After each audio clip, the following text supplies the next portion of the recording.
All right, how's everybody doing? Hotep, how's everybody doing today? Hey, this is Michael Imhotep, founder of the African History Network, host of the African History Network show. I'm a talk show host, researcher, lecturer, and writer. It is Tuesday, May 1st, 2018, and we are live, first day of May. So I hope everybody's doing all right. So I just sent out an email newsletter, and I wanted to deal briefly with this story, this interview that Kanye West did with TMZ today. And we posted an article on our fan page, the African History Network from theroot.com. And it's been liked like 2,500 times already. But in the interview, Kanye talks about how when you hear about slavery for 400 years, that sounds like a choice. Okay, he says like you was there for 400 years, and it's all of y'all. Okay, so we're going to deal with this and deal with some history. Okay, because Kanye shows a very poor understanding of history. And I watched the end. I read the article from theroot.com, as well as the article from TMZ, okay, TMZ.com. Kanye West stirs up TMZ newsroom over Trump slavery free thought. And I watched the video clips, and I also watched the clip where the brother checked him as well, okay, and Kanye apologized also. I saw the brother's name is Lathan. He's there in the newsroom. He's a reporter. He checked Kanye also. I saw that as well. I saw the portion of the interview where Kanye talked about going to the hospital, being on opioids. He was taking 2 opioids before he went to the hospital. They were prescribing him to take 7 a day when he left the hospital. Okay. And I think maybe he is still on opioids. He talked about having liposuction. That's what it was. He talked about having liposuction. Okay. So I saw all of that. So let's look at what happened for those that's tuning in. Okay. So first of all, everybody share this broadcast on your Facebook page. Invite your friends to tune in also. This is Michael Imhotep, founder of the African History Network, host of the African History Network show, right? Follow us on our fan page, The African History Network, The African History Network also. Okay. And let me post the information here for the show. I'm going to pin it so it stops moving as well. All right. Okay. So some people say, oh, well, Kanye is just being Kanye. He can say whatever he wants. You can say whatever you want if you want to, but what you say has consequences as well. Those things you say have consequences also. So this is something that people need to understand. All right. Okay. So if we look at the article from, let's look at the one from theroot.com, because that's more comprehensive. The one from theroot.com. And I don't know why this isn't pinning. Okay. But the one from the Root that came out today, May 1st, Kanye West says slavery was a choice, gets shut down by TMZ staffer. Okay, this is written by Monique Judge. And I don't share a lot of articles from theroot.com because of some of the writings that they do, but this is a good one. So it says, during an appearance on TMZ Live Tuesday morning, Kanye West made the bold and misguided proclamation that 400 years, that the 400 years Black Americans spent being enslaved was a choice, much to the ire of one TMZ staffer. Okay, so that staffer was, I think his name was Lathan. Kanye made the appearance with Candace Owens, and the pair explained their definition of quote unquote free thought and how coming from a place of love can make the world a better place. It's important for you to also understand history as well. Okay, and how what is came to be. So at one point during the conversation, Kanye said, when you hear about slavery for 400 years, that sounds like a choice, quote unquote. That sounds like a choice. This is what he said. Quote, like you was there for 400 years and it's all of y'all, end quote, he asked incredulously. Okay. Kanye still does not realize the power and weight his words carry. He clearly doesn't understand how the transatlantic slave trade worked. He clearly shows a lack of understanding of history. One, if he's talking about here in the U.S., if he's talking about in the 13 colonies specifically, you're talking about from 1619 to 1865, which is 246 years, not 400. If you throw in the 100 year, if you throw in the previous 100 years of the Spanish colonies, like South Carolina, because the Spanish were taking Africans into the territory called South Carolina, that we today call South Carolina, in the 1520s. Okay, so that's another 100 years. So you'd say about 346 years, if that's what he's talking about. A lot of people say 400 years and think slavery in America lasted for 400 years, and it did not. If you're talking about on the continent of Africa, we're starting in 1440 with the Portuguese, 1440 to 1888. Okay, you're dealing with 448 years. If you're talking about that in its entirety. Okay, dealing with the transatlantic slave trade and including Brazil, so you're dealing with like 448 years. Okay, if you're talking about specifically in the U.S. in the 13 colonies specifically, you're talking about 246 years. All right, so Van Lathan, so Kanye really doesn't understand anything anymore, does he? Monique Judge asked in this article from the Root.com. Van Lathan from the TMZ newsroom was quick to call out Kanye on his BS and put him in his place, okay? And he said, "Do you feel that I'm being free and I'm thinking free?" Kanye asked. Okay, Lathan responded, "I actually don't think you are thinking anything." And I agree. Quote, "I think that what you're doing right now is the absence of thought. And the reason why I feel that is because, Kanye, you're entitled to your opinion. You're entitled to believe what you want. But there is fact and real world, real life consequence behind everything that you just said.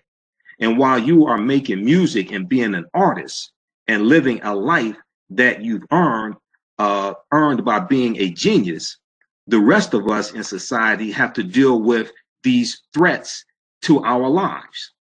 Okay? He went on to say, "We have to deal with the marginalization that has come from the 400 years of slavery that you said for our people was a choice.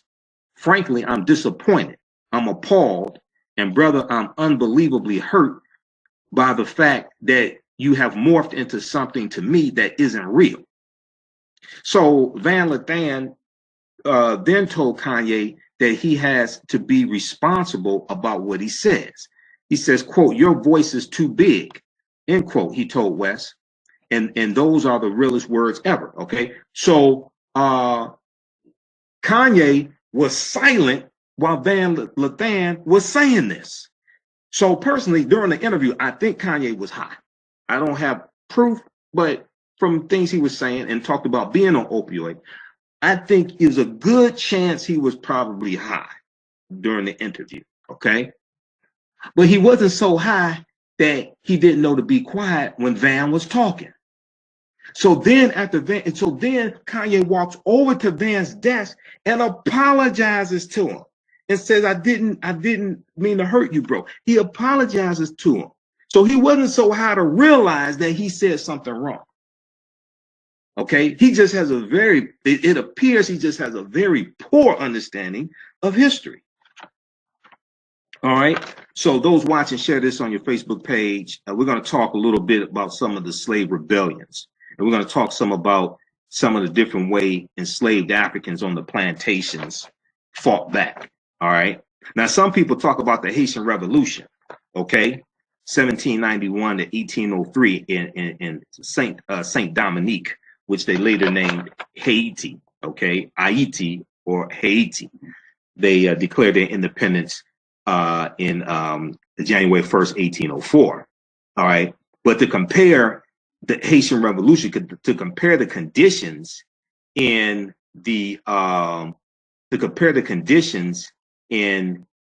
Haiti to the U.S. is an unfair comparison if you understand the difference between the enslavement. Okay, see, there were differences in the enslavement. Number one, in Saint Dominique, the Africans outnumbered the Europeans. That's not the case here in the U.S.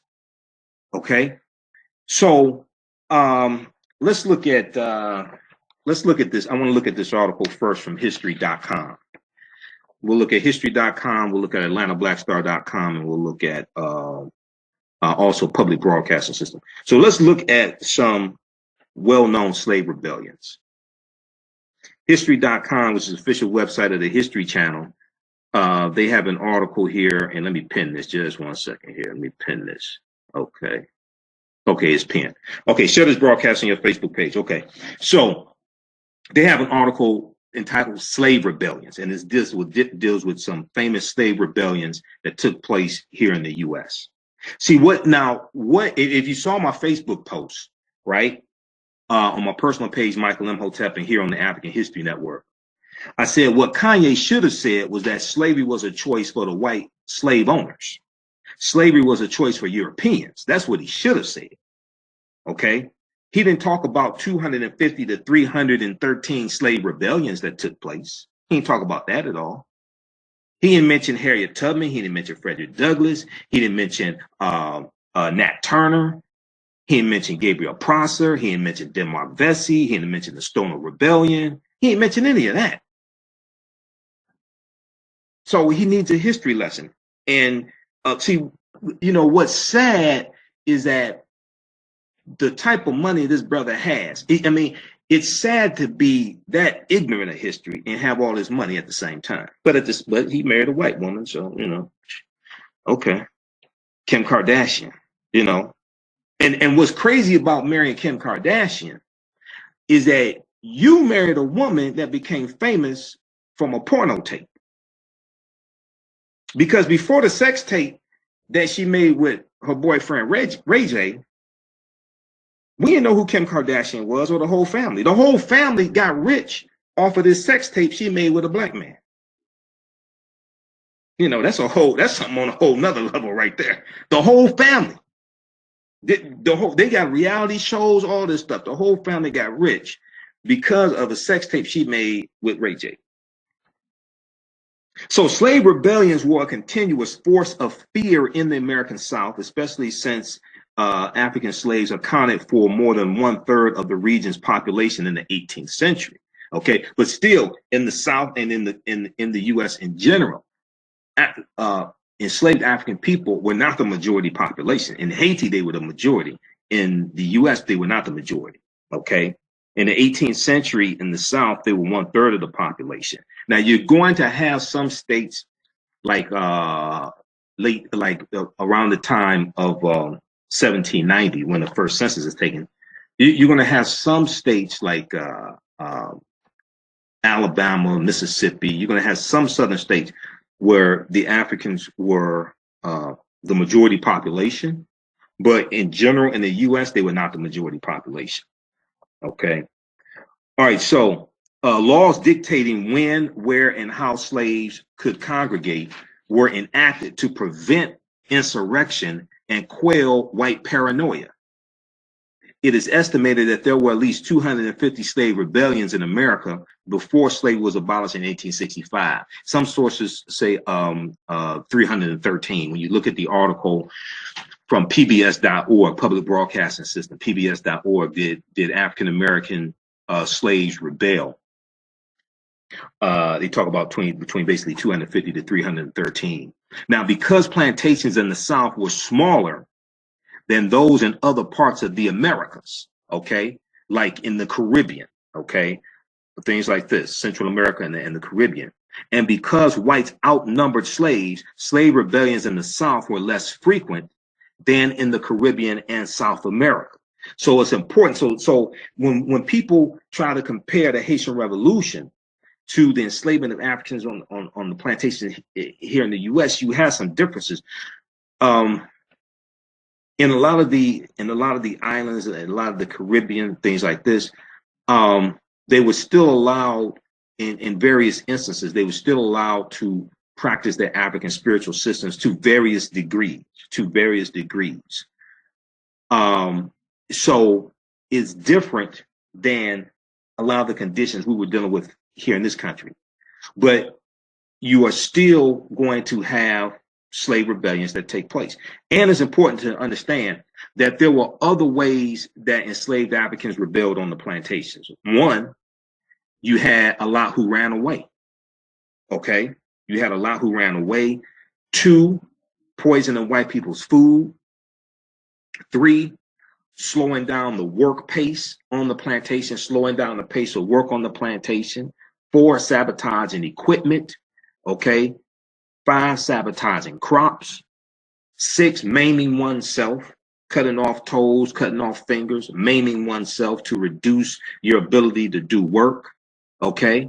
Also, you have those, another way to rebel was feigning sickness or faking sickness. Okay.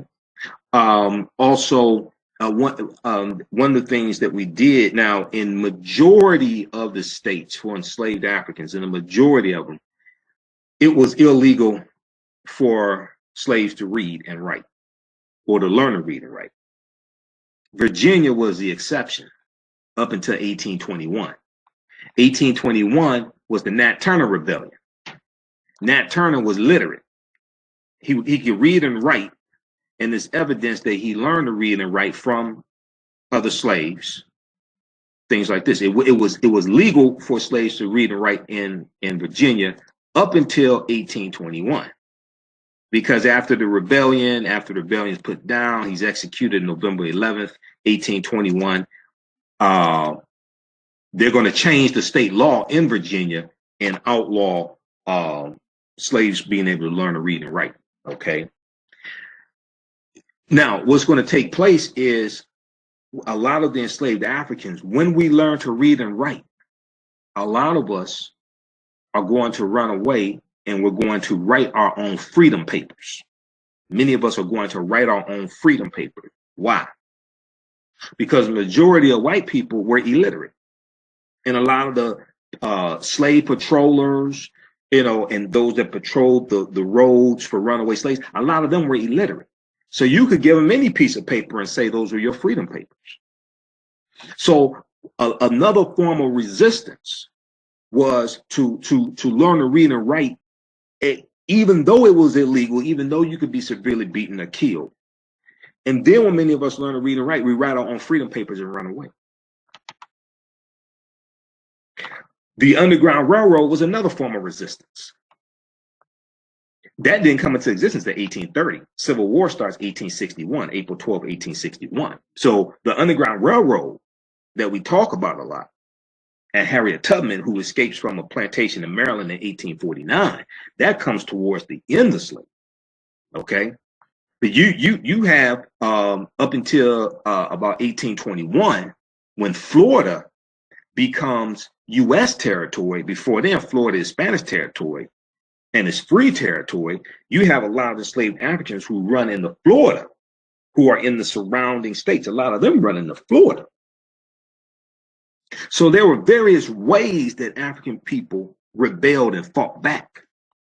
Just because you have between 250 to 313 slave rebellions, and some people may say, oh, well, that's all. That's maybe about one a year, a little more than one a year. Those are not the only ways that African people fought back. If we look at, for instance, the American Revolutionary War, 1775 to 1783, and the colonies are breaking away from Great Britain and they're fighting against King George III.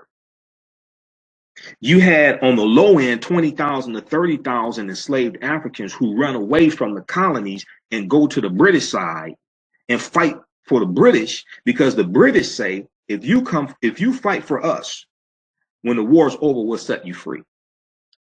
So you have 20,000 to 30,000 on the low end that do that. Higher estimates show 80,000 to 100,000. Only 5,000 fought on behalf of the colonies. That's another form of resistance. We wanted to be free. There was resistance all throughout the enslavement in this country. There was resistance, there were slave rebellions. Everywhere we were enslaved, there were slave rebellions and various forms of resistance, various forms of fighting back.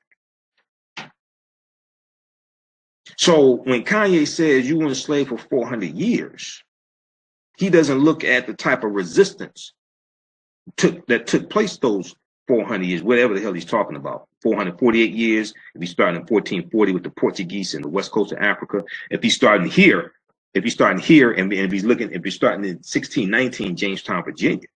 If you're looking in the 1520s, you had slave rebellions in the Spanish territory also, and slaves running away, things like this. Okay, so when you say things like that, that's very disrespectful to our ancestors. If you actually study African history and know what they went through, okay, it's very disrespectful to our ancestors. And I was pissed off when I heard him say that, because I watched the video. I ain't just read the article. I went and watched the video of it. Okay, so how's everybody doing?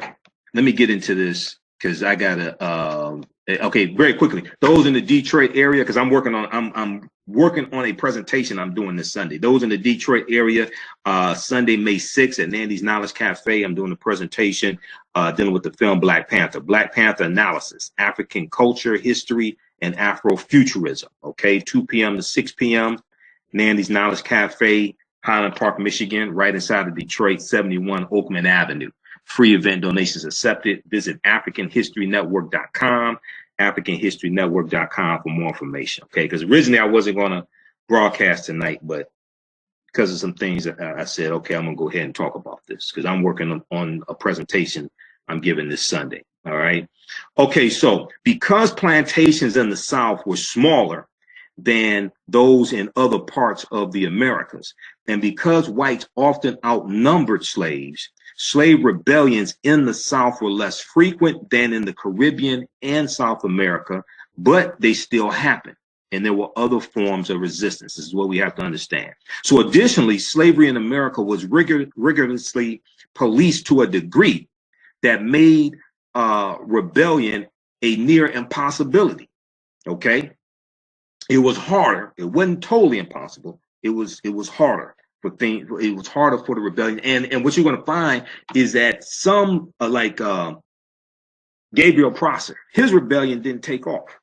Gabriel Prosser, Denmark Vesey, their rebellions didn't take off. They were planning them, but they didn't take off. Okay, Nat Turner's took off, and it was the most successful one.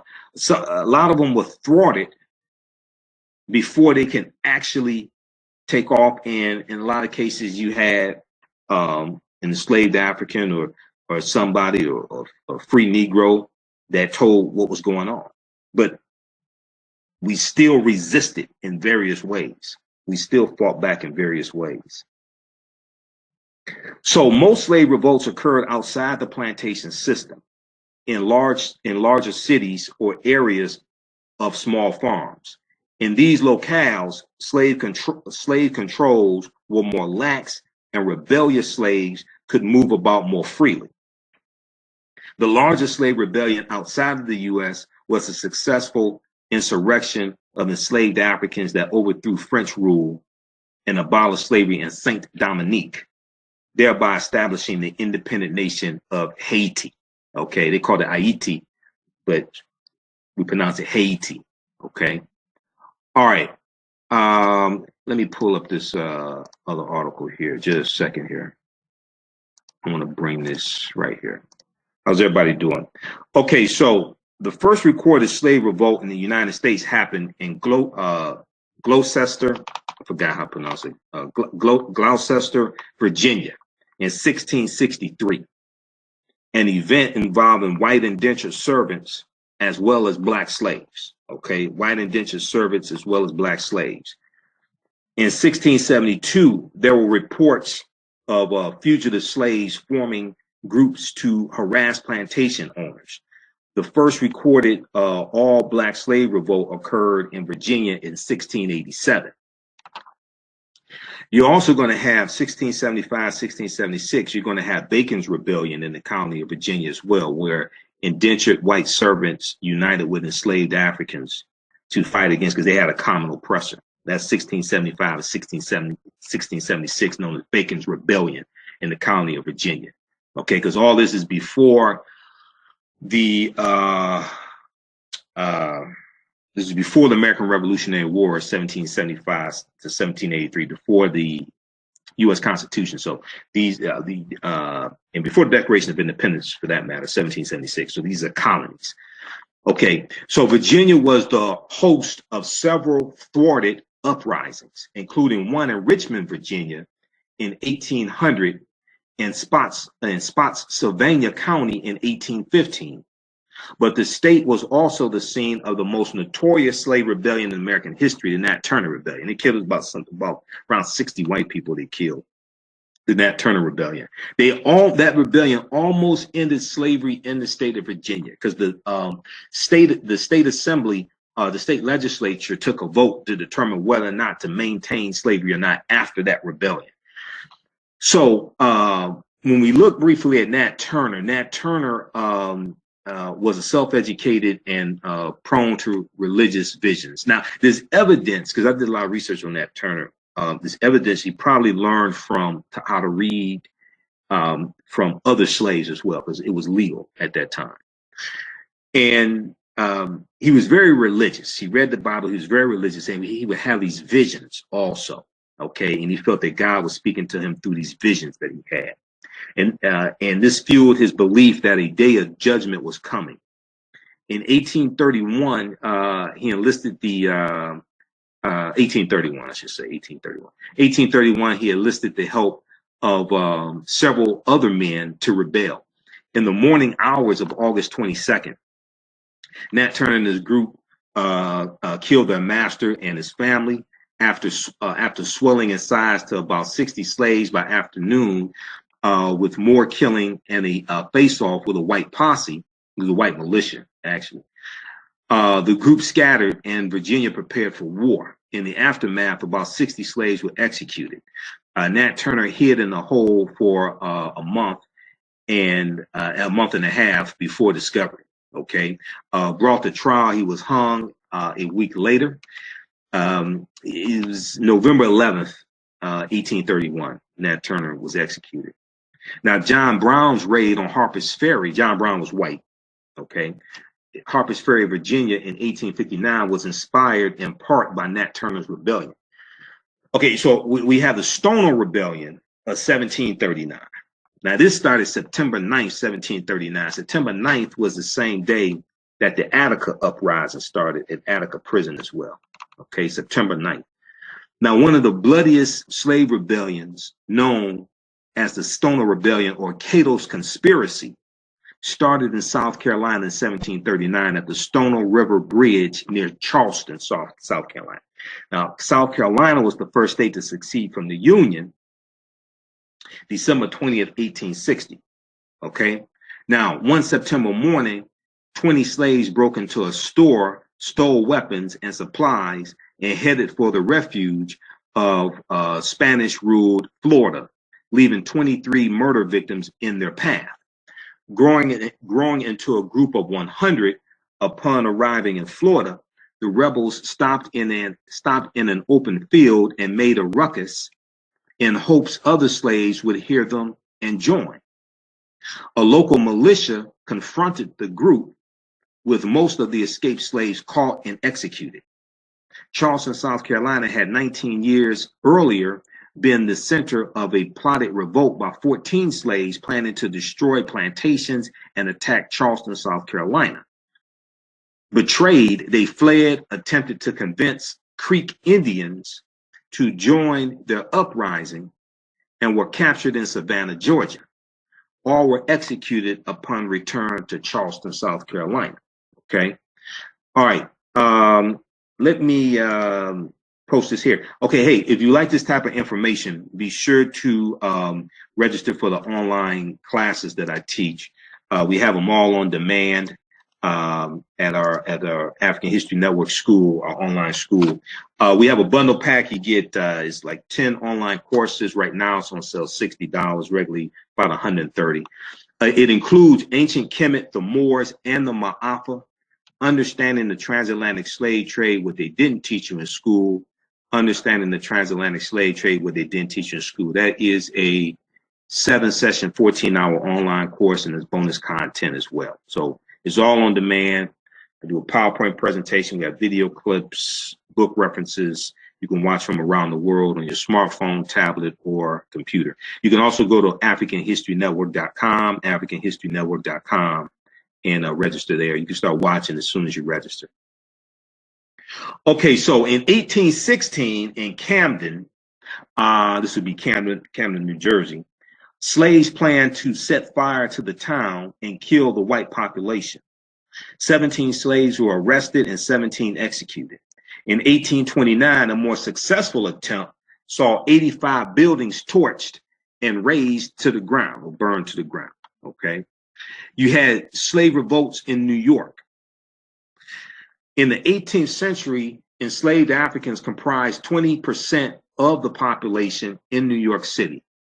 And in 1712 saw the city as host to the significant revolt centering on enslaved warriors from Africa's Gold Coast. Earlier in the year, some enslaved Africans planned an uprising in April with local Indians. Now, when they talk about Creek Indians, you're going to have some Creek Indians that owned enslaved Africans. And when the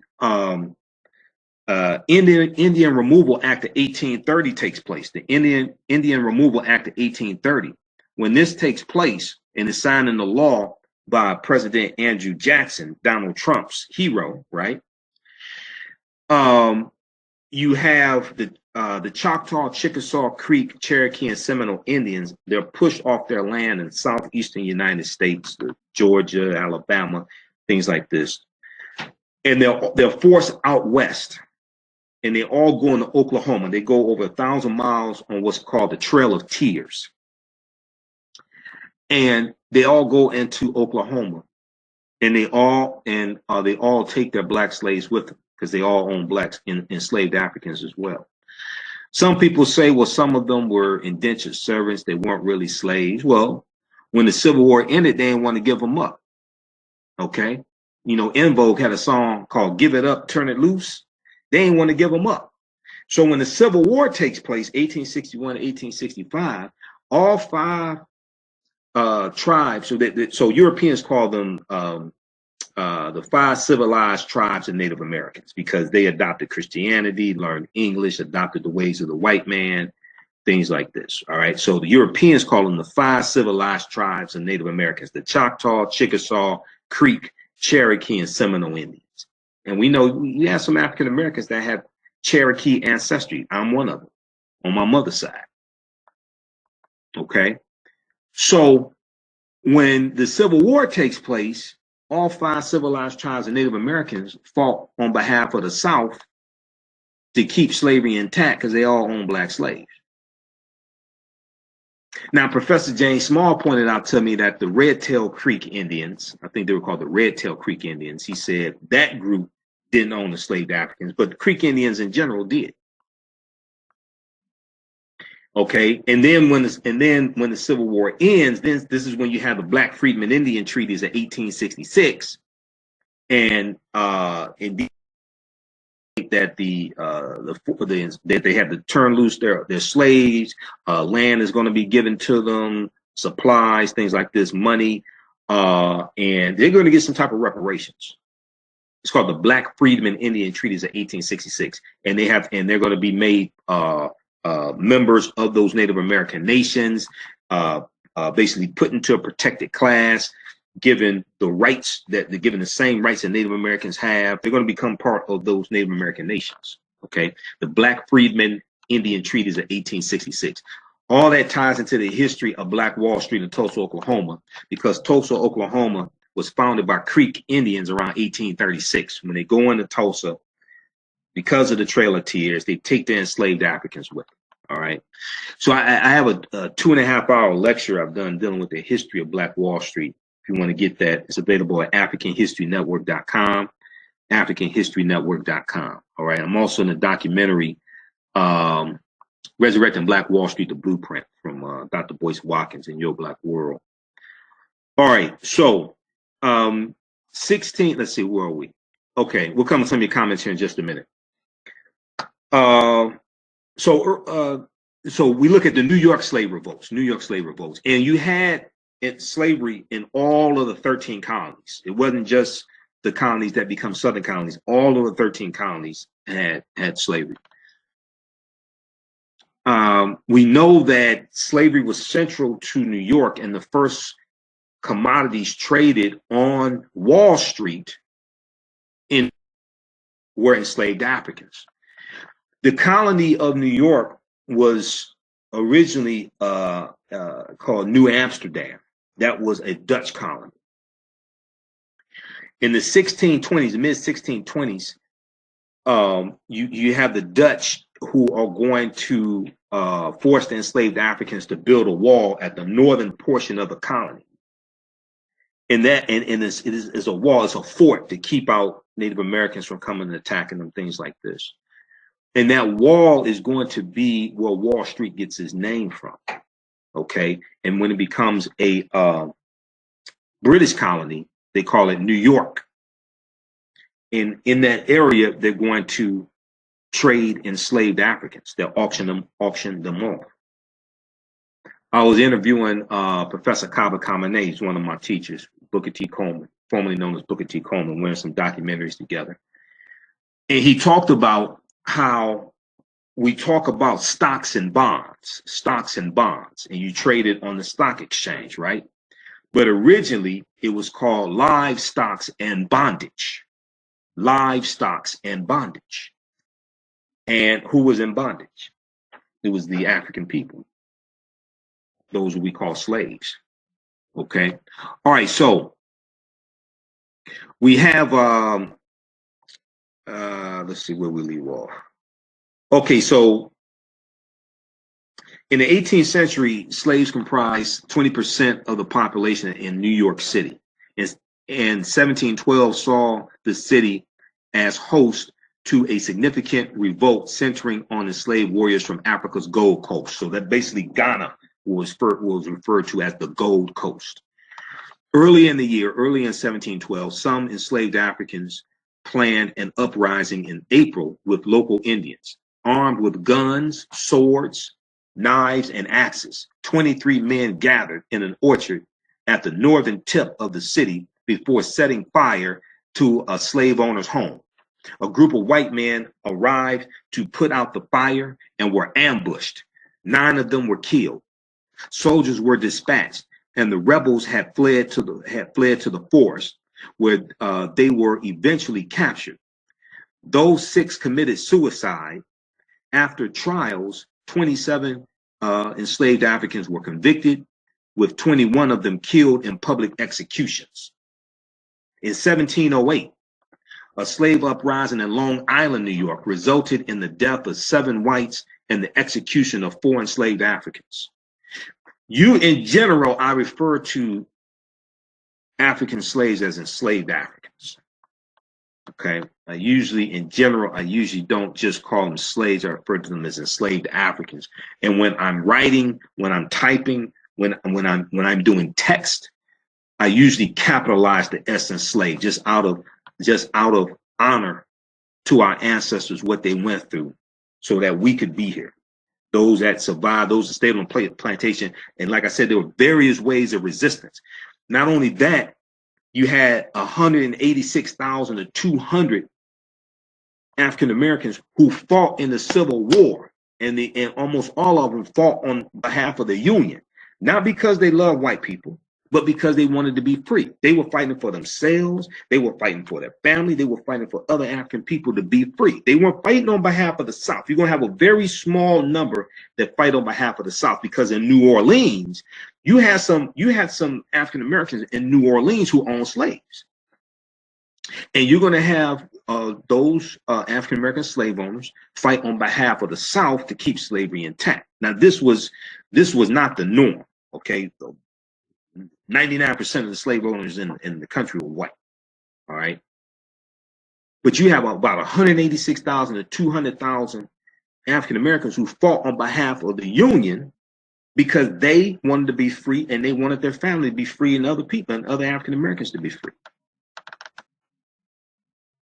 So in 1741 in New York City, after a robbery in February, and several arsons over the next few months. Police believed a revolt was brewing and rounded up African American men, both slaves and free. A series of trials followed with resulting executions and deportations, though the alleged conspiracy is now considered a fabrication by the judge and some witnesses, fueled by hysteria. Fueled by hysteria. Now, what you're going to find is when the Haitian Revolution takes place in 1791,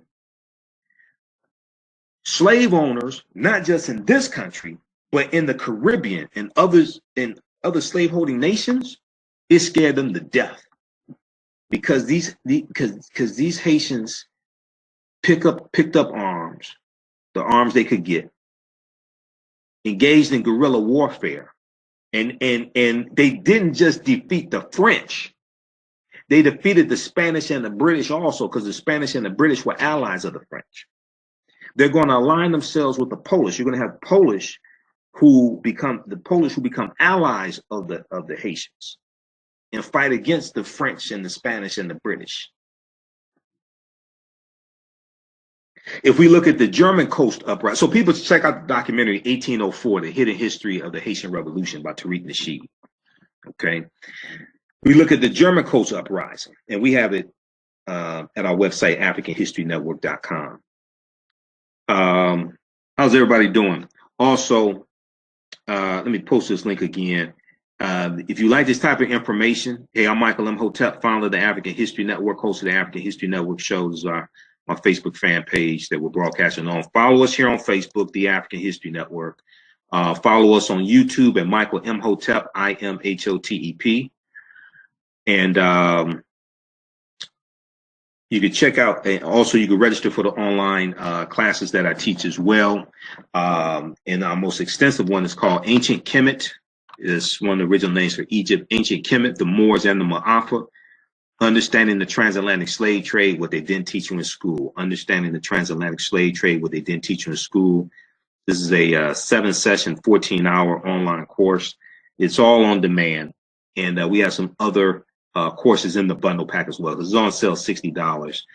We have some other courses in the bundle pack, like Great African Women in History, The Mothers of Civilization, African American Resistance in the Era of Donald Trump. And there's some other ones in there. I forgot what else is in there. But check that out also. Deal with the history of how Richard Nixon's war on drugs was a war on the African American community, and some other ones. And there's about 20 hours of bonus content. Okay. So we're going to post a link here. It's also available at AfricanHistoryNetwork.com, AfricanHistoryNetwork.com, right on the homepage. All right.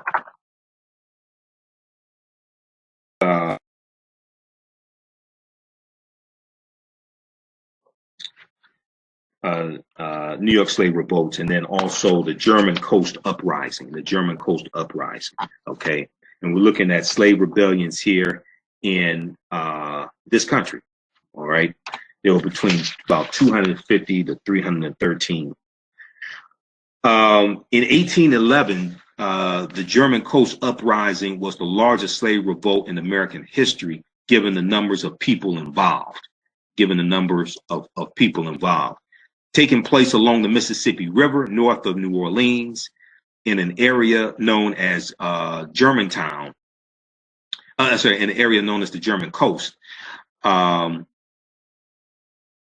ultimate plan was to destroy sugarcane plantations. Free every slave in the state, and take control of New Orleans, okay? So remember, New Orleans, Louisiana, that's all part of the Louisiana Purchase of 1803. The Louisiana Purchase takes place. France has to sell all this land because they almost go bankrupt fighting the Haitian Revolution. They get their behinds kicked. So the U.S. gets 828,000 square miles of land for less than 3 cents an acre. It was about $15 million in total. Okay. The U.S. is going to carve out about 15 states out of this new land. It's going to double the territory of the U.S. at this time. And it's going to give more land for the U.S. to plant crops on. And in some of these states have enslaved Africans. So it's going to fuel the need for more enslaved Africans. The cotton gin, invented in 1793, Eli Whitney, and copies of the cotton gin are going to reduce the cost of producing cotton, increase the profitability of cotton, and you're going to have this new land that the U.S. gets. So this all these things are going to fuel the need for more enslaved Africans. March 2nd, 1807, Congress passes a bill to ban the importation, or to ban the transatlantic slave trade, to ban the importation of enslaved Africans into this country. Some of you may have seen the broadcast that I did dealing with that, okay? March 2nd, 1807, Congress abolishes the African slave trade. That's the importation of it. Slavery still exists in this country. That bill goes into effect January 1st, 1804. And this is based upon a 20-year clause in the U.S. Constitution where they will wait 20 years to ban the importation of enslaved Africans. So it was signed, Constitution September 17, 1787. So 20 years later, that bill passes, March 2nd, 1807. And History.com has an article about it. Congress abolishes the African slave trade. But what's going to take place is they're still going to violate this law and still bring in enslaved Africans. But what it's going to do is going to increase the need for slave breeding also. So the slave breeding business is going to take off in 1808. It's going to increase the need for slave breeding. All right. Okay. So on January 8th, 1811, about 30 enslaved Africans entered their owner's mansion, killing the master's son, while the master fled to warn other plantation owners, which sent mobs of frantic whites fleeing to New Orleans. The rebels armed themselves and left the nearest plantation, joined by other slaves, and eventually numbering more than 100 people. Abandoning their march to New Orleans, they slipped away from soldiers and retraced their steps north. Confronted the Africans who had taken refuge in a plantation. About 40 slaves were killed. Some were captured and forced to watch injured rebels get tortured. Others escaped into the swamp to be drowned and killed. The majority of the German coast slaves put on trial for rebellion were found guilty and executed, with their mutilated corpses put on public display for other slaves to see. Okay? So, see, when Kanye says something disrespectful, like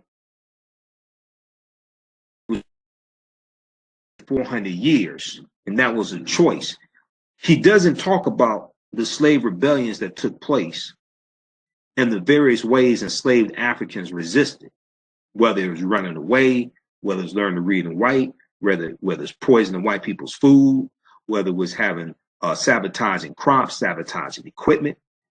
There were various ways that enslaved Africans fought back, whether it was running away to fight on the side of the British in the American Revolutionary War, whether it's running away to fight on the side of the British during the War of 1812. Okay? When we look at the Amistad slave rebellion, the Amistad ship revolt, okay? Shipboard slave revolts were not uncommon in the 18th century. In 1764, the slave ship called Hope erupted in rebellion, with men in the hold forcing their way on deck twice and killing 9 crew members before eventually being seized by Spanish forces. The most famous slave revolt at sea took place on the Spanish ship called the Amistad in 1839. This is where you get Joseph St. Q. You have the movie about the Amistad, right? And this involved Africans being shipped out of Cuba. The 53 men seized control of the vessel and spared the lives of 2 Cubans who promised to maneuver the boat back to Africa. After wandering the seas for 2 months, the ship docked in Long Island. They tricked them. So those navigating the ship tricked them and brought them to the U.S.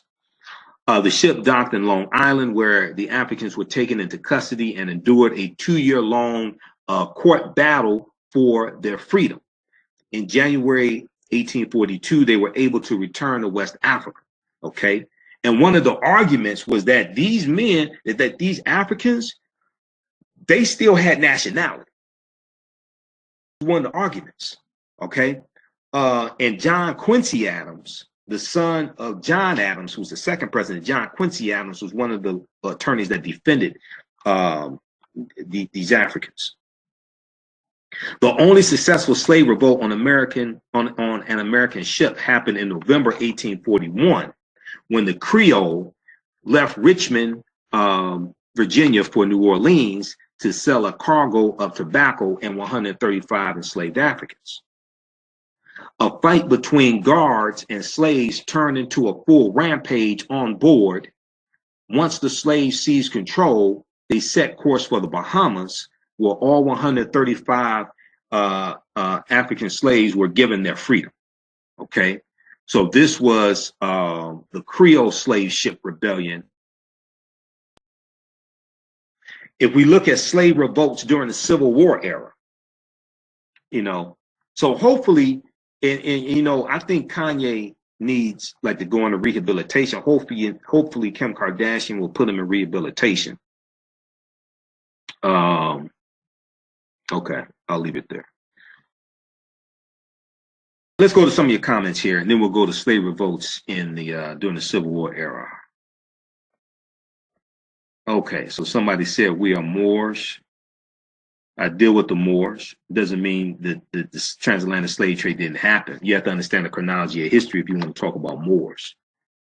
We talk about the 800-year occupation of the Moors, who are descendants of the Garamantes in Europe. Now, Hebrew Israelites did not come first. You need to go do some research. Yeah, and Moors were enslaved also, and you had the Spanish who kicked the Moors out and enslaved some Spanish in Spanish territories as well. All Africans were not Moors, though. Okay, people really should read this book. The First Americans Were Africans: Documented Evidence by Dr. David Imhotep. Because African people were here going back at least 51,700 years ago. And these were the Khoisan, who come from Southern Africa, who are the ancestors to the Ainu and the Twa, have the oldest DNA on the planet. The Khoisan go all around the world. Khoisan were in South Africa, in South America. And new evidence shows that they were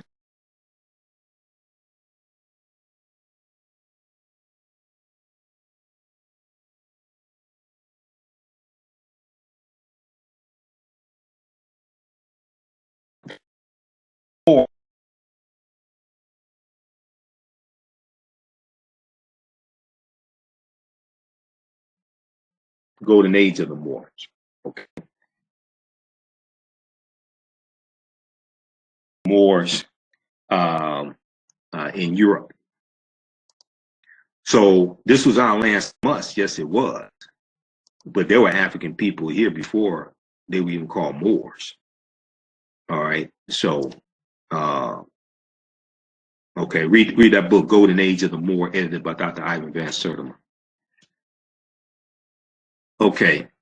Dr. Ivan Van Sertima edited Golden Age of the Moor. They have essays from different African-centered scholars.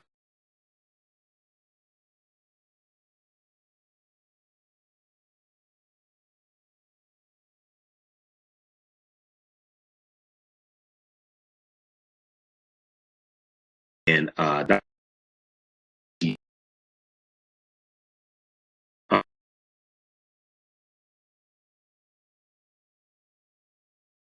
hell you need status for? So see, we can talk all and Treaty of Peace and Friendship 1786 and 1787, Petition of the Free Sundry Moors of 1790. I'm familiar with all that stuff. I've been to their classes. I'm familiar with all that. Khoisan didn't need no status because it wasn't Europeans here. They were here before Native Americans came into existence. What the hell you need status for? So when you understand the chronology of history, you understand this. If you don't understand the chronology of history, you get confused. Okay, somebody said it's an echo. Okay, echo should clear up. Echo should clear up. Okay. Let's see here. Okay, we got Barbara Ann Taylor. Why can't we all live in love without fighting? It doesn't solve anything. Okay, who's fighting? Okay, somebody talking about Hebrew Israelites. They were very interesting. African people were everywhere. Yep, we noticed. You see some other broadcasts that deal with that. We're all around the world. Latoya said her ancestry said 80% African, 20% European. Use AfricanAncestry.com. AfricanAncestry.com. AfricanAncestry.com has a much larger database, and they can tell you not just which region of Africa your ancestry comes from, or the majority of your ancestry, but they can also tell you which nation, which high culture it comes from also. Okay.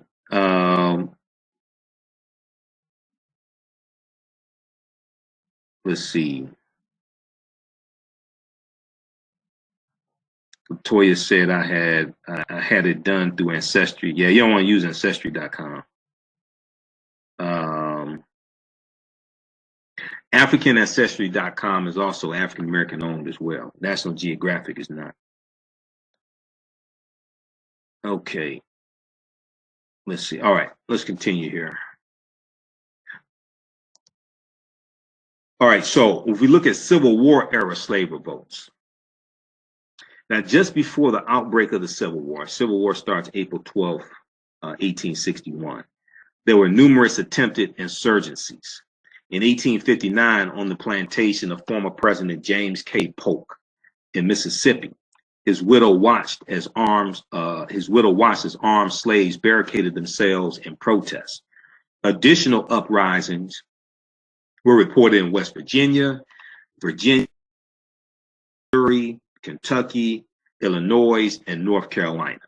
Okay, and a lot of these were states in the Confederacy. In 1860, year before the Civil War starts, 1860, 14 cities in North Texas faced arson via a plot between slaves and white co-conspirators. There were multiple repeated eruptions in Alabama, Georgia, North Carolina, and other southern states. In 1861, heartened by the attack on Fort Sumter, which is in South Carolina, Fort Sumter, that's what starts the Civil War, a group of enslaved Africans in Adams County, Mississippi, tried to time an uprising with the arrival of Union troops. Word got out about the plot through a child, which resulted in the execution of as many as 40 enslaved Africans. This scenario also involved several white co-conspirators. Throughout the Civil War, there were reports of conspiracies and unrest among slaves all over the South, coming to an end only with the defeat of the Confederate States of America, and finally, in 1865, emancipation, or the 13th Amendment, ratified December 6, 1865. The Confederate States of America is the Confederacy from 1861 to 1865. The Confederate States of America. Check out this article from history.com, entitled Slave Rebellions.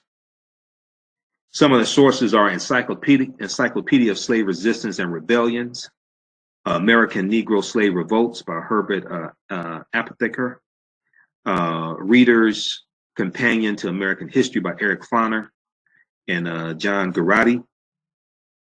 Also, American Slave Revolts and Conspiracies by Kerry Walters.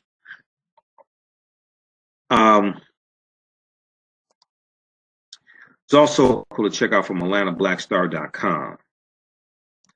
There's one from BlackPast.org dealing with the Haitian Revolution, but the conditions in Haiti, there are differences between the conditions in Haiti and conditions in U.S. plantations. Okay, so you can't really compare those if you understand the difference.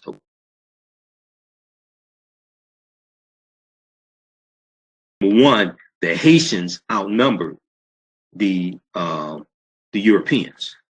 That's one big advantage right there. All right. Let me look. Let's look at something else quickly here. There's an article, 15 they won't teach in school. 15 Black uprisings against European and Arab oppression they won't teach in school. Check that out from Blackstar.com. And then also is a good article, short article dealing with the Haitian Revolution from blackpast.org. Black. Okay, video problems. All right, what's going on? Let me just a second. Stand by. Let me try to refresh the screen. Stand by. Stand by. We'll refresh the screen here. Be sure to visit our website, AfricanHistoryNetwork.com. African History.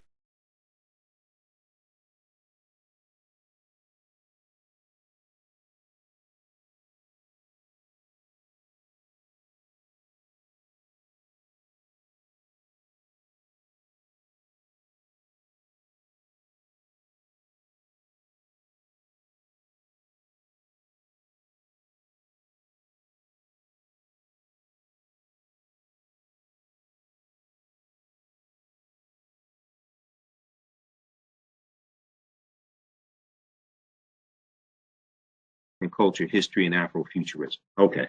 All right, we should be back. Okay, so those in the Detroit area, Sunday, May 6th, 2 p.m. to 6 p.m., the Nandy's Knowledge Cafe. Visit African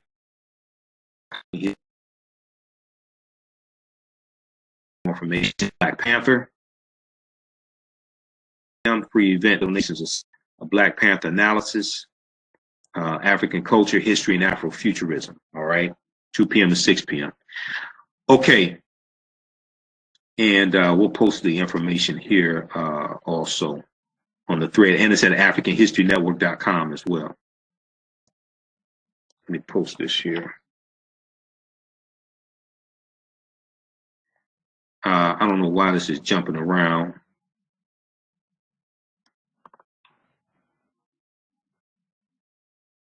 All right, if you have any questions, go ahead and post your questions or comments before we get out of here. Blackpast.org has a good article, Haitian Revolution, 1791 to 1804. And the Haitian Revolution scared slave owners, enslavers around the world. All right. Also, you have back in March or early April, I talked about Queen Mary Thomas, who led a slave rebellion in the slave island of Denmark, St. Croix. And this was the fire burn uprising of 1878. Okay, which and Queen Mary Thomas was one of the leaders of that. That started October 1st, 1878. The fire burn uprising in St. Croix. Okay, and we know St. Croix is one of the Virgin Islands: St. Thomas, St. John's, and St. Croix. The U.S. bought those islands from Denmark in 1917. Okay, 1917. All right. In the 18th century, Saint Dominique, as Haiti was then known, became France's wealthiest overseas colony, largely because of its production of sugar, coffee, indigo, and cotton generated by an enslaved labor force. Sugar was king before cotton was king. Okay, and the climate of these Caribbean nations was conducive to growing sugar cane. You need tropical climates, warm climates to grow sugar cane. So they were conducive. They were conducive to growing sugar cane. Okay. So, and when Columbus set sail on his 4 voyages, starting August 3rd, 1492, one of the things he was searching for was another source of sugar, because the Moors had introduced sugar into Europe, and they'd gotten a lot of Europeans got hooked on sugar. So one of the things that Columbus is looking for is another source of sugar also. So when we look at Cuba, Cuba was one of the nations that he comes across in one of his first voyages. I think it was 1494, either 1492 or 1494. But to this day, sugar is one of the top exports out of Cuba. And they're going to have these large sugarcane plantations in Cuba. Okay. All right. So the Haitians were inspired by the Haitian Revolution. The Haitian Revolution, however, was much more complex, consisting of several revolutions going on simultaneously. These revolutions were influenced by the French Revolution of 1789, which would come to represent a new concept of human rights, universal citizenship, and participation in government. Okay, so let's see. Slaves initiated the slave rebellion in 1791, and by 1803, they had succeeded in ending not just slavery, but French control over the colony. The Haitian Revolution, however, in the 18th century, Saint Dominique, as Haiti then was then known, became France's wealthiest overseas colony, largely because of its production of sugar, coffee, indigo, and cotton generated by an enslaved labor force. When the French Revolution broke out in 1789, there were 5 distinct sets of interest groups in the colony. There were the white planters, who owned the plantations and the slaves, and petite blancs, who were artisans, shopkeepers, and teachers. Some of them also owned a few slaves. Together, they numbered 40,000 of the colony residents. Many of the whites on Saint Dominique began to support an independence movement that began when France imposed steep tariffs on the items imported into the colony. The planters were extremely disenchanted with France because they were forbidden to trade with any other nation. Furthermore, the white population of Saint Dominique did not have any representation in France. Despite their calls for independence, both the planters and the petite blancs remained committed to the institution of slavery. The 3 remaining groups were of African descent: those who were free, those who were slaves, and those who had run away. There were about 30,000 free Black people in 1789 in Saint Dominique. Half of them were mulatto, and often they were wealthier than the petite blancs. The slave population was close to 500,000. The slave population, the African slaves, were close to 500,000 in Haiti. The runaway slaves were called Maroons. They had retreated deep into the mountains of Saint Dominique and lived off subsistence farming. Haiti had a history of slave rebellions. The slaves were never willing to submit to their status, and with their strength in numbers 10-1, they outnumbered Europeans 10-1. Colonial officials and planters did all that was possible to control them. Despite the harshness and cruelty of Saint Dominique slavery, there were slave rebellions before 1791. One plot involved the poisoning of the slave masters. Inspired by events in France, a number of Haitian-born revolutionary movements emerged simultaneously. They used as their inspiration the French Revolution's Declaration of the Rights of Man. Declaration of the Rights of Man. The General Assembly in Paris responded by enacting legislation which gave the various colonies some autonomy at the local level. The legislation, which called for, quote, all local proprietors to be active citizens, end quote, all local proprietors to be active citizens, end quote, was both ambiguous and radical. It was interpreted in Saint Dominique as applying only to the planters class and thus excluded the petit blancs from government. Yet it allowed free citizens of color who were substantial property owners to participate. The legislation promulgated in Paris to keep Saint Dominique in the colonial empire instead generated a three-sided civil war between the planters, the free Africans, and the petit blancs. However, all three groups would be challenged by the enslaved Black majority, the enslaved African majority, which was also influenced and inspired by events in France. Led by former slave Toussaint Louverture, the enslaved would act first, rebelling against the planters on August 21st, 1791. August 21st, 1791. By 1792, they controlled a third of the island. Despite reinforcements from France, the area of the colony held by the rebels grew, as did the violence on both sides. Before the fighting ended, 100,000 of the 500,000 Africans, enslaved Africans, and 24,000 of the 40,000 whites were killed. Nonetheless, the former slaves managed to stave off both the French forces and the British, who had arrived in 1793 to conquer the colony and who withdrew in 1798 after a series of defeats by Toussaint Louverture's forces. By 1801, Toussaint Louverture expanded the revolution beyond Haiti, conquering the neighboring Spanish colony of Santo Domingo, which is present-day Dominican Republic.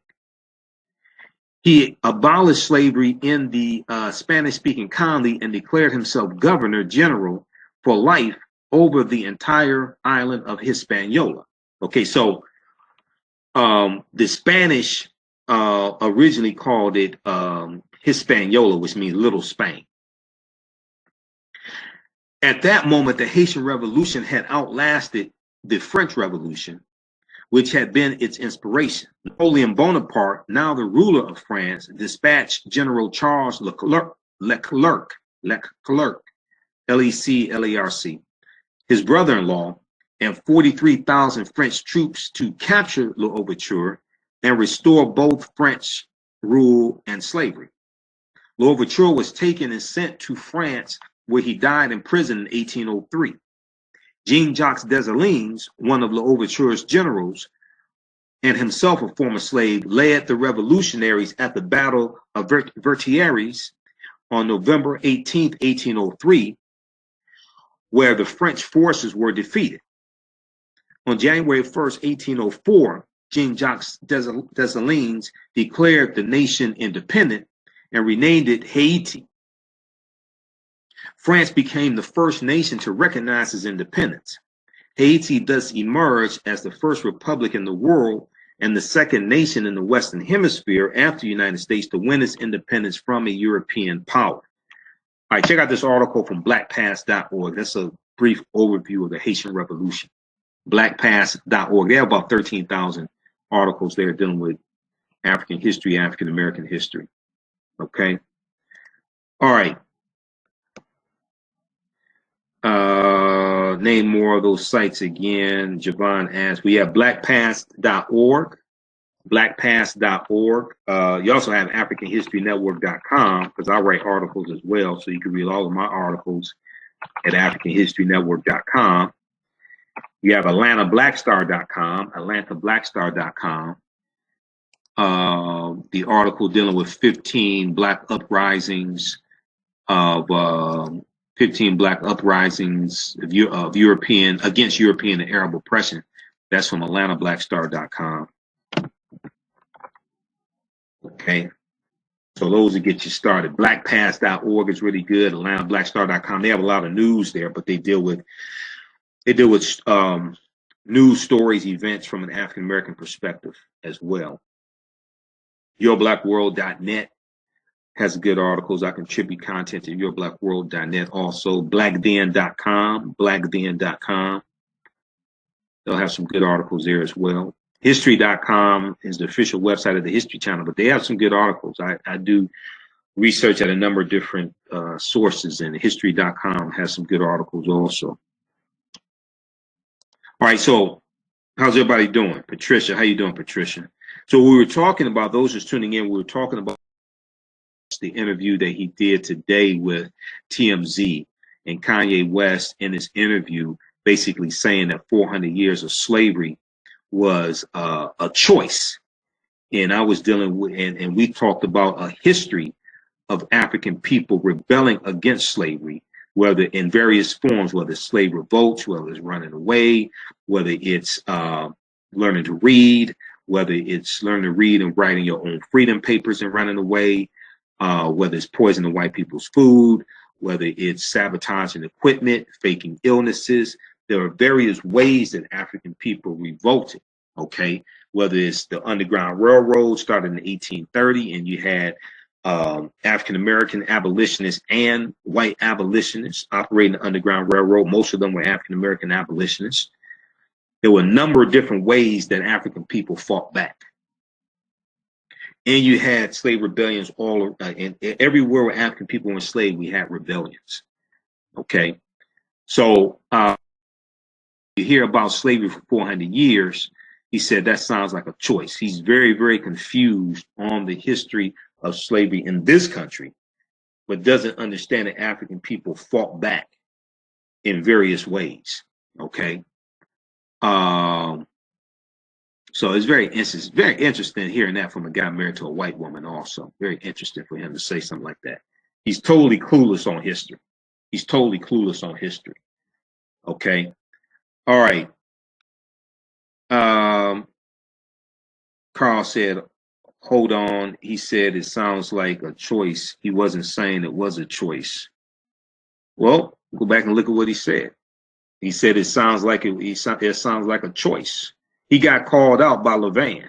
He got called out by Van Lathan as well, who was there in the TMC newsroom. He said, when you hear about slavery for 400 years, he said that sound like a choice. He said, like, you was there for 400 years and it's all of y'all. Okay. Well, see, once again, in this country, African people were outnumbered by Europeans, but still, we still continue to fight back in many ways. Okay. So this is what this guy said. All right. He does not have an understanding of history, but this is what he said. Okay. So he did not mention slave rebellions. He had mentioned the Stono Rebellion in 1739. He had mentioned the Nat Turner Rebellion in 1831. He didn't mention the Underground Railroad. He didn't mention people like Harriet Tubman. He didn't mention Frederick Douglass, who runs away from slavery and becomes an abolitionist. He didn't mention 186,200 African Americans who fought in the Civil War on behalf of the Union because they wanted to, because they were fighting against the South. They were fighting against the slave owners, who were the Southerners, the South. He didn't mention none of that. Okay, so he's clueless. All right. Now he didn't speak the truth. He was. If you think he spoke the truth, you have a poor understanding of history. Go read his statements, and then he got called out, and then he apologized to the brother for hurting the brother with his words. But that's a bunch of nonsense. Go back and watch this video in its entirety. Go back and research the history of African people in slavery and slave rebellions. Okay, so that is absolute nonsense. That's absolute nonsense. All right. He did not mention any history whatsoever. Any history of resistance, rebellions, nothing. He didn't talk about the Haitian Revolution. He didn't mention any rebellions in other countries, in Cuba, because we have rebellions all around the world where we're enslaved. He didn't talk about Queen Anne and the Jamaican Maroons fighting against the British and beating the British so bad they forced them into a peace treaty in Jamaica. He didn't talk about none of that. So that's ridiculous. This is why I don't buy his music. Kanye is an idiot. Okay, he needs some help. He needs some help. I don't know what's going on with him. He was probably high during the interview because he talked about using opioids in the past. So seeing that interview, because I went and watched the interview. Seeing that interview, I think he was high during the interview. Okay, but this goes beyond that, because when Levan called him out after his comments, he stops and doesn't say anything and listens. Then he goes over to Levan's desk and apologizes to him. Okay, so he needs a history lesson. Okay, he needs a history lesson. Anthony said he didn't mention those things because he doesn't know. He needs a history lesson. And what he said was very disrespectful to our ancestors. If you actually understand the history of slavery in this country and around the world, the enslavement of African people, okay, when you understand the lives that were fought fighting against the European slave trade, what he said was very disrespectful to our ancestors. I take personal offense to that type of stuff. I've been studying this for 26 years. That pisses me off when I hear Negroes with wealth say stuff like that. And you wonder why he's married to a white woman. Okay, you're going to learn one of these days. All right. So, hey, be sure to visit our website, AfricanHistoryNetwork.com, AfricanHistoryNetwork.com. We have over 800, I think it's about 840 audio podcasts of our shows dealing with this type of history and interviewing scholars, etc. You can read articles that I write. Follow our fan page, the African History Network, the African History Network, here as well.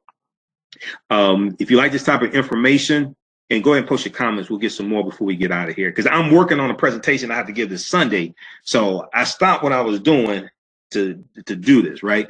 Those in the Detroit area, Sunday, May 6th, come on out for a Black Panther analysis, African culture, history, and Afrofuturism at the new Nandy's Knowledge Cafe, 71 Oakman Avenue. We have the information at our website, AfricanHistoryNetwork.com. AfricanHistoryNetwork.com is a free event, donations accepted. And also, if you can't make it, we have that lecture on DVD as well. That lecture is on DVD at our website, AfricanHistoryNetwork.com. We have a Black Panther bundle pack where you get 8 DVDs and all 3 documentaries, and you get 2 of my presentations dealing with the film Black Panther. That's on sale right now, $80, and that's at AfricanHistoryNetwork.com. Okay, Black Panther bundle pack. So we appreciate the support. This helps support the African History Network, helps us stay on the air, keep doing the research, pay the bills, keep broadcasting. And then also you can register for the online courses that I teach, and they're all on demand. We have a bundle pack which includes Ancient Kemet, the Moors, and the Ma'afa, Understanding the Transatlantic Slave Trade, what they didn't teach you in school. Ancient Kemet, the Moors, and the Ma'afa, Understanding the Transatlantic Slave Trade, what they didn't teach you in school. That's a 14-hour, 7-session online course. It's 20 hours of bonus content. The whole bundle pack's on sale, $60, okay? Now, what Kanye should have said was that slavery was a choice for white people. Now, notice he mentioned slavery, but he didn't talk about the white people who were enslaving African people, who built America on the backs of enslaved Africans. He ain't talk about the 262 skills, trades, and crafts that African people had in this country from 1619 to 1865, and how this enriched the country. But what he should have said was slavery was a choice for white people. Now, if he had said that, I would have agreed with him. And I would have said Kanye's coming back. He's coming back on the black hand side. He should have said slavery was a choice for white people. He should have said Europeans did not have to enslave African people. That was a choice for them to do that. But that's not what he said. So that's why I said what I said. All right. He's clueless like Stacey Dash. Somebody mentioned Stacey Dash. All right. All right. Now that's what he should have said, right? That's what he should have said. But he would have had a problem with his in-laws. But I don't care. Tell the truth. Okay. if if his in-laws like black people as much as they say they like black people, because they all date them and married to them, have children by them, then they would agree with them, because there were white abolitionists. Maybe his in-laws are like white abolitionists. Okay, William Lloyd Garrison or something like that. You know, because all of them, all except the mother, she was with Bruce, who's now Caitlin. We're gonna leave that one alone. All right. But you know, and we know Frederick Douglass, his second wife, he married a white woman also. Okay, that was after he was married to an African American woman for about 50 years or so. Frederick Douglass' second wife, she was white. She was an abolitionist also.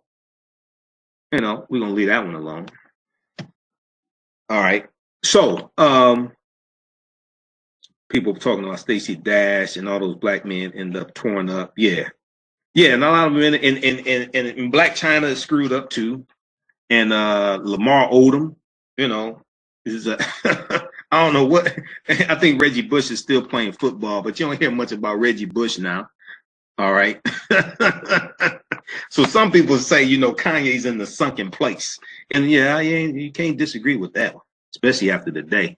You can't disagree with that. I think he's in the sunken place. All right. Hopefully the brother will see his way back to the black hand side, you know, and hopefully he'll see his way back. All right. All right. So look, we got to get out of here. I got to finish working on this presentation. We'll have this. We're going to upload this to our YouTube channel, Michael Imhotep on YouTube. So everybody be sure and follow me on YouTube at Michael Imhotep, IMHOTEP on YouTube. And Michael Imhotep on YouTube. And then you can listen to the audio podcast at our website, AfricanHistoryNetwork.com. We're on iTunes, the African History Network show on iTunes, blogtalkradio.com / the African History Network show, blogtalkradio.com / the African History Network show.